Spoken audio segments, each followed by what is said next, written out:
Welcome back, folks. Section 1.7, we're talking about midpoint and distance in the coordinate plane. And objective is just to find the midpoint and the distance between 2 points, in the coordinate plane. So let's start with the midpoint formulas. We'll look at two separate ones, one for when we're talking about the midpoint of a segment on a line, and the other for the midpoint of a segment in the coordinate plane in the XY axes. On a line is pretty simple. If I have a segment with coordinates A and B, the midpoint is just going to be the average of the two, A plus B over 2. In the coordinate plane gets a little trickier. If I have points A and B with X and Y coordinates x1, y1, and x2, y2, what we're going to do is basically just average the x's and average the y's. Our formula is going to be x1 plus x2 over 2. That'll be our x coordinate, comma, and then y1 plus y2 over 2 for the y coordinate. Alright, so let's use those formulas. Problem 1, part A says segment AB has endpoints at -4 and 9. What is the coordinate of its midpoint? So we have segment AB, and we want to find the middle of it, the midpoint. Again, formula we just gave you said we had little a plus little b over 2. So we'll average the 2 points. Little a looks like it's a -4. Plus b between the 8 and the 10 would be a 9 over 2,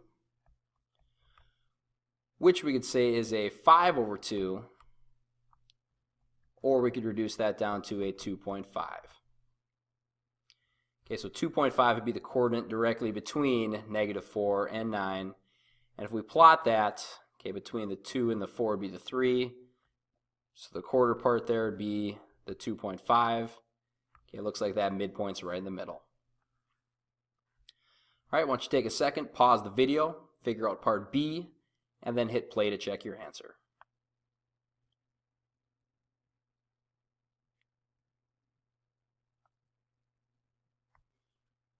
Alright, part C deals with midpoint in the coordinate plane. It says segment EF has endpoints at E, 7, 5, and F, 2, -4. What are the coordinates of its midpoint?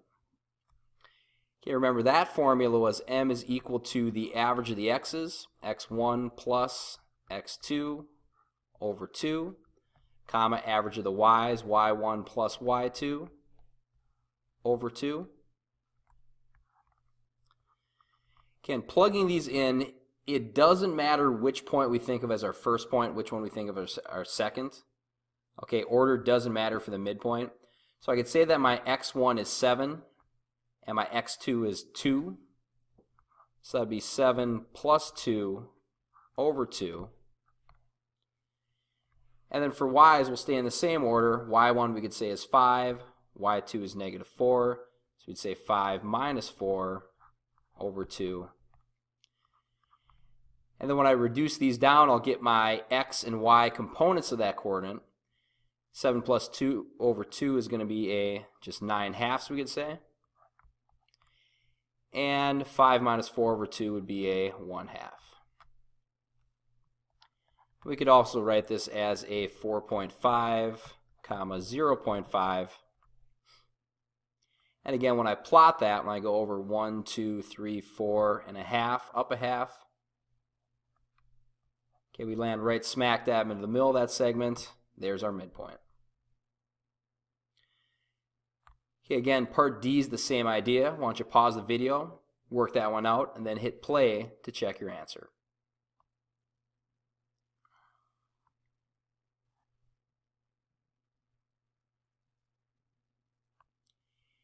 In problem 2, we're going to use the midpoint formula in reverse to find an endpoint. Part A says that the midpoint of segment LM is A at 2, -1. One of the other endpoints is L at -3, -5. We want to use that info to find the coordinates of the other endpoint, M, out here somewhere. There's a couple ways we could approach this problem. We'll show you the official mathematical, arithmetic way in a minute here.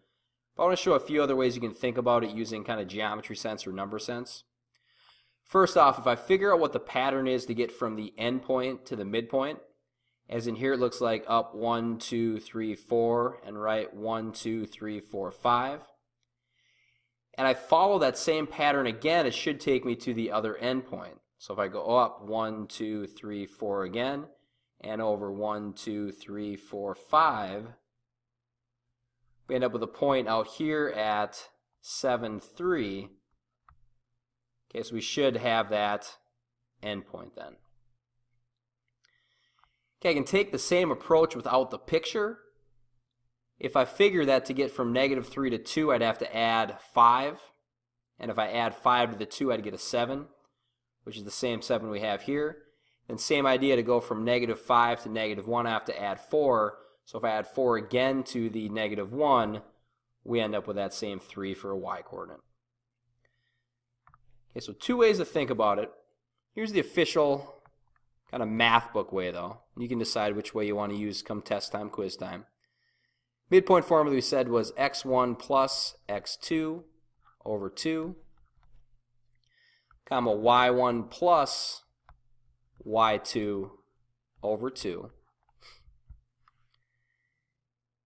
Okay, what I can do here then is plug in what I know. We know one of the endpoints at -3, -5. So I could say here I have -3 plus some x we don't know. We'll just call it x over 2, comma y1, which you can say is -5, plus the other y we don't know over 2. So again, I don't know that other endpoint, but I do know what this formula should be equal to, the midpoint, which is at 2, -1.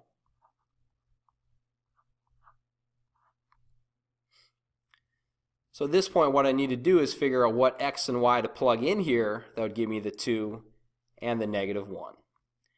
Okay, again, we could use some number sense, or we could set things up a little bit more algebraically. I can say that 2 is equal to -3 plus x over 2.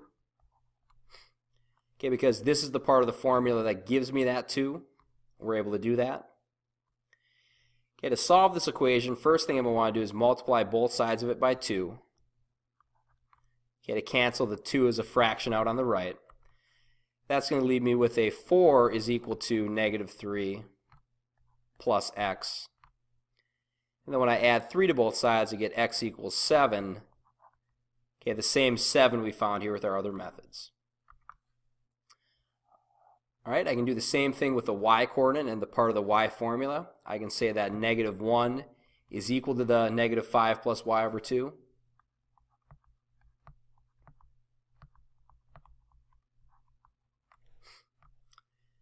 Okay, solving this, again, multiply both sides of the equation by 2 to cancel the fraction of 2 out. And I end up with a -2 is equal to -5 plus y. All right, to finish this off, add 5 to both sides of the equation. We get y is equal to 3. Okay, that's same 3 we found with our other method. Okay, so either way, we end up with m, our other endpoint, at 7, 3.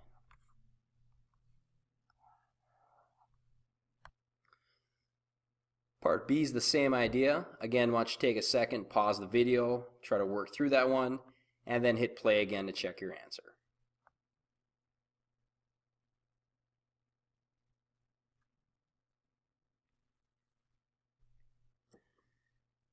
The other thing we said we're going to do is find distances in the coordinate plane. Okay, for that we'll use the distance formula.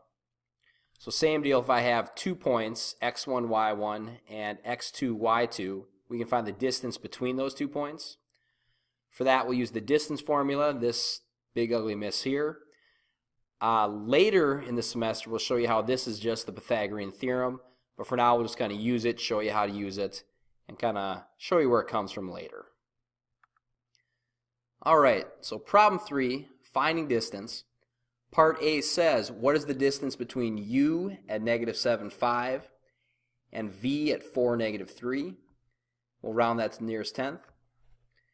I'm going to begin by recopying my distance formula.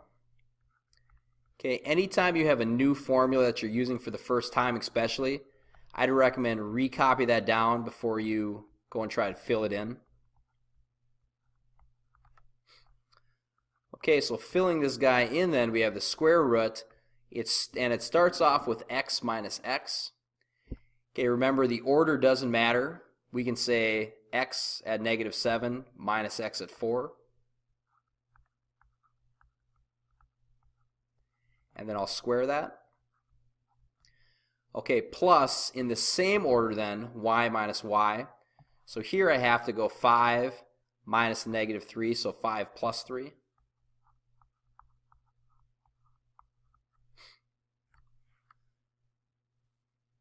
Okay, from here we can go to our calculator, or we can reduce by hand. Okay, it's all kind of up to you how comfortable you are with the calculator. I'm going to show you how to break things down by hand. Again, you can go to the calculator at any point. Okay, so we have the square root of -7 minus -4 will be a -11. So -11 squared plus 5 plus 3 is 8. So it'll be an 8 squared.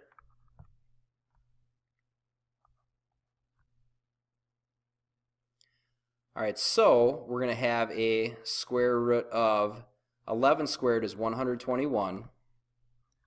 Alright, plus 8 squared is 64.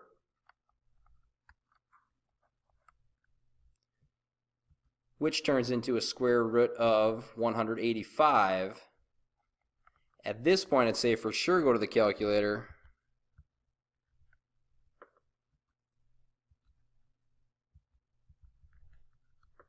And when I plug that in, I end up with a 13.6. Alright, so distance between those 2 points will be 13.6. Alright, one last time, pause the video, try to work part B out, and then hit play to check your answer and make sure you're doing things right.